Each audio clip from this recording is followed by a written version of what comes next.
ऐसे क्वेश्चन पढ़ेंगे जो कि कहीं ना कहीं पूछे गए हैं और एग्जाम के पॉइंट ऑफ व्यू से बहुत सारे महत्वपूर्ण हैं। तो एक वन लाइन क्वेश्चन होगा। चलिए स्टार्ट करते हैं आज की वीडियो। आज का पहला क्वेश्चन है, जैन धर्म के संस्थापक कौन थे? तो जैन धर्म के संस्थापक ऋषभ देव जी थे। जैन धर्म के मूलतः संस्थापक या प्रवर्तक प्रथम तीर्थंकर ऋषभ देव या आदिनाथ माने जाते हैं। महावीर स्वामी जैन धर्म के 24वें तीर्थंकर हुए थे। इन्हें 6ठी शताब्दी ईसा पूर्व में जैन धर्म के प्रसार किया था। अगला क्वेश्चन है, जैन तीर्थंकर पार्श्वनाथ निम्नलिखित स्थानों में से मुख्यतः किससे संबंधित थे? तो पार्श्वनाथ जी वाराणसी के थे, क्योंकि जन्म उनका वाराणसी में हुआ था, तो वाराणसी से संबंधित थे। पार्श्वनाथ 23वें तीर्थंकर थे। इनका जन्म वाराणसी के राजा अश्वसेन के यहाँ हुआ था। इनकी माता का नाम बामा देवी था। इनका चिन्ह सर्फ है। इनका चिन्ह क्या है? सर्फ। अगला क्वेश्चन है, सूची ए को सूची 2 के साथ मिलान कीजिए, यानी कि इनका चिन्ह क्या था उसके साथ मिलान करना है। तो आदिनाथ जी का सर्प था, तो पहला का ए हो जाएगा। और मल्लीनाथ जी का बात की जाए तो मल्लीनाथ जी का जल और कलश था। और पार्श्वनाथ जी का सर्प था। और शंभवनाथ जी का अश्व था, जो कि तीर्थंकर थे। तो क्या हो जाएगा? एक एक एक और 4, 1 4 3 2, 1 4 3 2, 1 4 3 2, आंसर ए। अगला क्वेश्चन है, सूची एक को सूची 2 के साथ मिलान कीजिए, वही है जिनका चिन्ह क्या है। तो पार्श्वनाथ जी की बात की जाए तो पार्श्वनाथ जी का चिन्ह सिंह था, सर्प था। और आदिनाथ जी का चिन्ह वृष था। और महावीर स्वामी का सिंह था, और जो कि अंतिम तीर्थंकर हुए थे। और शांतिनाथ जी का हिरण था। तो क्या हो जाएगा? 3 3 3 1 2 4, 3 1 2 4, 3 1 2 4, आंसर डी। अगला क्वेश्चन है, तीर्थंकर के साथ उनके विचार कीजिए, यानी कालक्रम के अनुसार कौन पहले आए थे। तो बात की जाए अभिनंदन जी की बात की जाए तो ये 4थे नंबर पर आए थे। और उसके बाद पद्म प्रभु की बात की 6ठे नंबर पर आए थे। और विमलनाथ जी की बात करें 13वें नंबर पर आए थे। और ये जो थे मुनि सुब्रत जी आए थे, वो 20वें नंबर पर आए थे। तो कौन सा हो जाएगा? बात की जाए तो ये होगा 4 नंबर पे।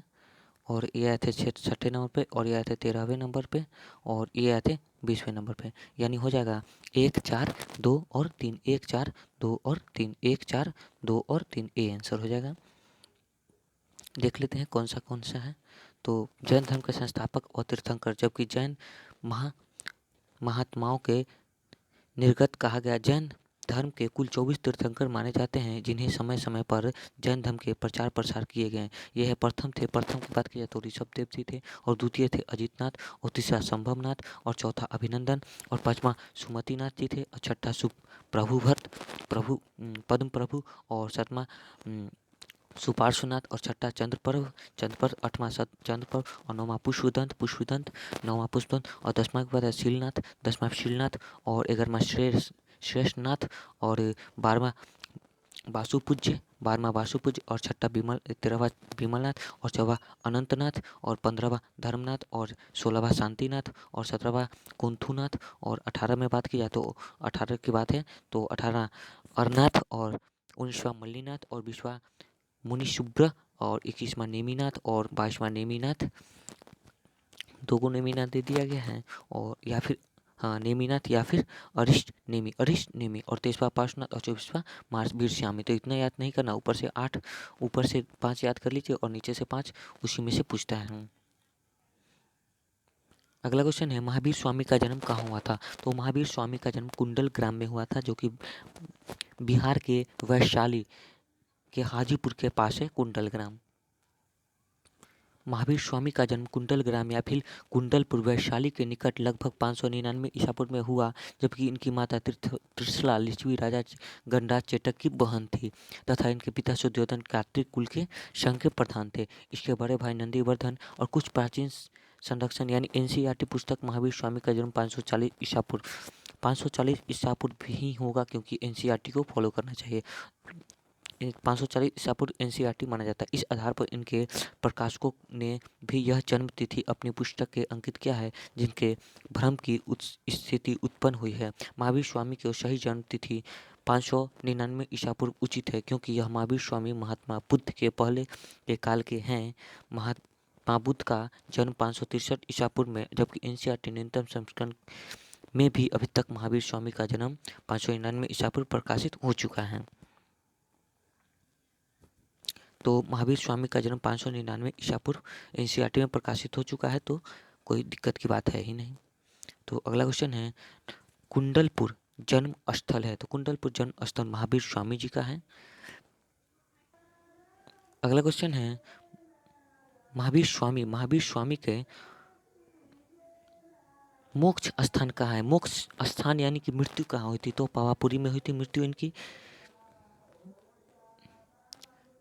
जैन धर्म के प्रवर्तक महावीर स्वामी का मोक्ष स्थान निर्वाण यानी पावापुरी में स्थित पावापुरी में हुई थी। बिहार शरीफ से 8 किलोमीटर दक्षिण पूर्व पावापुरी जैनियों के प्रमुख तीर्थ स्थल हैं। पावापुरी बिहार के नालंदा से 25 किलोमीटर दूर पर स्थित है।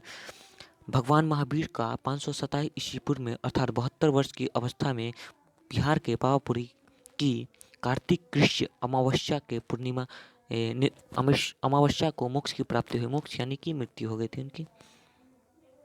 अगला क्वेश्चन है, महावीर जैन की मृत्यु निम्नलिखित में से किस नगर में हुई? तो पावापुर में हुई थी। अगला क्वेश्चन है, तीर्थंकर शब्द संबंधित है, तो तीर्थंकर शब्द जैन धर्म से संबंधित है, जो कि महावीर स्वामी जैन धर्म के 24वें तीर्थंकर हुए थे। अगला क्वेश्चन है, जैन धर्म में तीर्थंकर के क्रम का अंतिम कौन सा था? तो महावीर स्वामी जी ही अंतिम थे, जो क्योंकि ये 24वें तीर्थंकर हुए थे। इनके बाद कोई तीर्थंकर आया ही नहीं था। अगला क्वेश्चन है, निम्नलिखित में से कौन सा जैन तीर्थंकर नहीं थे? तो ए में है चंद्रप्रभु, ये तीर्थंकर थे। नेमीनाथ जी भी तीर्थंकर हुए थे, और संभवनाथ भी थे। संभवनाथ तीसरे तीर्थंकर थे, लेकिन नाथ मुनि नहीं थे। अगला क्वेश्चन है, जैन धर्म में पूर्ण ज्ञान को क्या कहा जाता था? तो जैन धर्म में पूर्ण ज्ञान को कैवल्य कहा जाता। पूर्ण ज्ञान यानी ज्ञान की पूर्ण प्राप्ति हो जाती थी, तो उसे कैवल्य कहा जाने लगा। जैन धर्म के पूर्ण ज्ञान के लिए कैवल्य शब्द का प्रयोग किया गया है। महावीर स्वामी को 12 वर्ष की कठोर तपस्या के पश्चात, साधना के पश्चात जाम्बिक ग्राम में समीप रिजु पालिका नदी के तट पर एक साल वृक्ष के नीचे कैवल्य यानी ज्ञान की प्राप्ति हुई थी। अगला क्वेश्चन है, महावीर स्वामी को किस नदी के तट पर ज्ञान की प्राप्ति हुई थी? तो रिजु पालिका नदी के तट पर हुई थी, साल वृक्ष के नीचे। अगला क्वेश्चन है, त्रिरत्न सिद्धांत साम्यक धारणा, साम्यक चिंतन, चरित्र और साम्यक ज्ञान जिस धर्म से था, तो वो धर्म जैन धर्म थे। 3 रत्न दिए थे महावीर स्वामी जी ने। अगला क्वेश्चन है, अनुव्रत सिद्धांत का प्रतिपादन किया था? तो अनुव्रत के सिद्धांत का प्रतिपादन जैन धर्म ने किया था। अगला क्वेश्चन है, स्यादबाद का सिद्धांत है, तो स्यादबाद का सिद्धांत जैन धर्म का है। अगला क्वेश्चन है, जैन दर्शन के अनुसार सृष्टि की रचना एवं पालन पोषण हुए हैं। तो सृष्टि की रचना और पालन पोषण सार्वभौमिक विधान से हुआ है।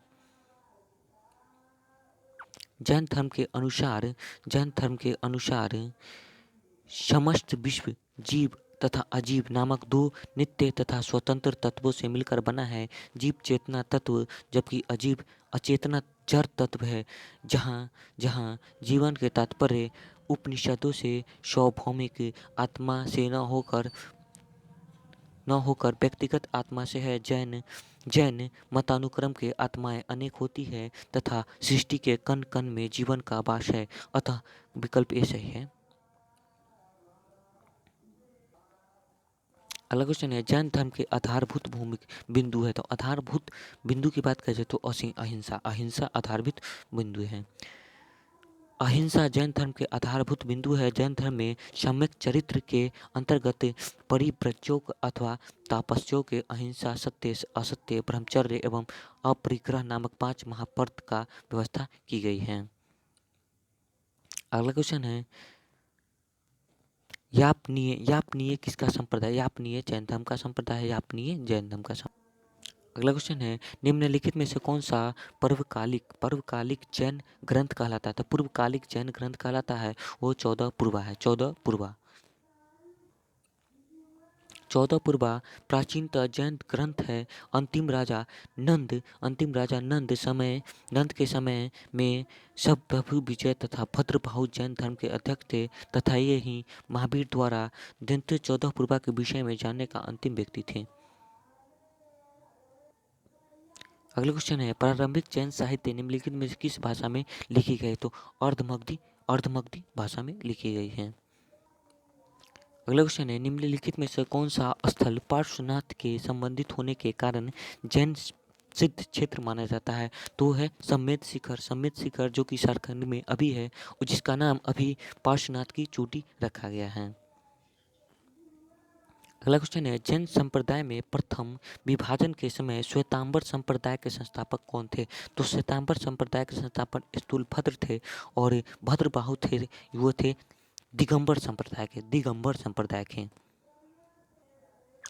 मौर्य काल में मगध के अत्यंत भीषण दुर्लभ अकाल पड़ा था जिसे जैन धर्म में भद्रबाहु श्रवणबेलगोला अपने अनुयायी के लेकर दक्षिण चले गए। श्रवणबेलगोला जो कि कर्नाटक में स्थित है।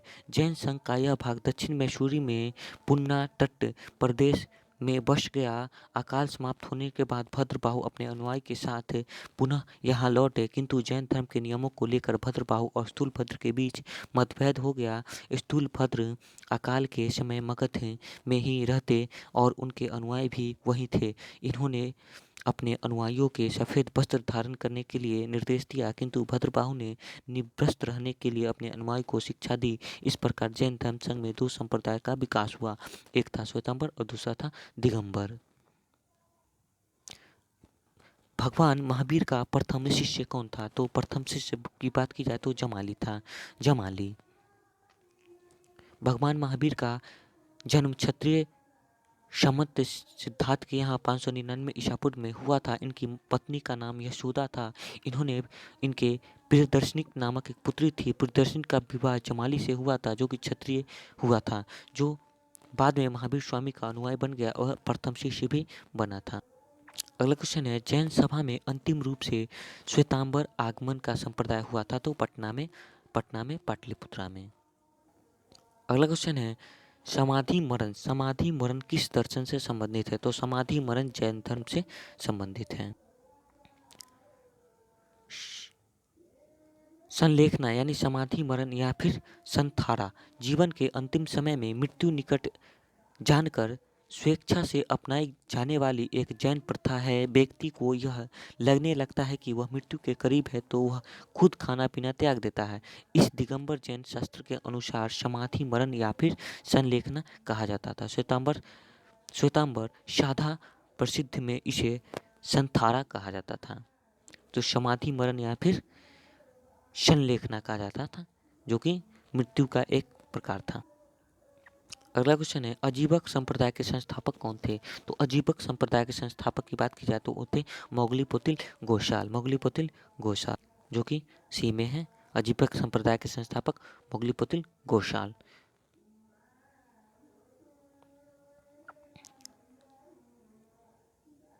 मोगलीपोतिल घोषाल प्रारंभ में महावीर के शिष्य थे किंतु बाद में मतभेद के चलते इन्होंने महावीर की शिष्यता त्याग कर अजीबक नामक स्वतंत्र संप्रदाय की स्थापना की। इनका मत नियतिवाद कहा जाता है जिसके अनुसार संसार के प्रत्येक वस्तु भाग्य और पूर्व नियंत्रण से संचालित होती है।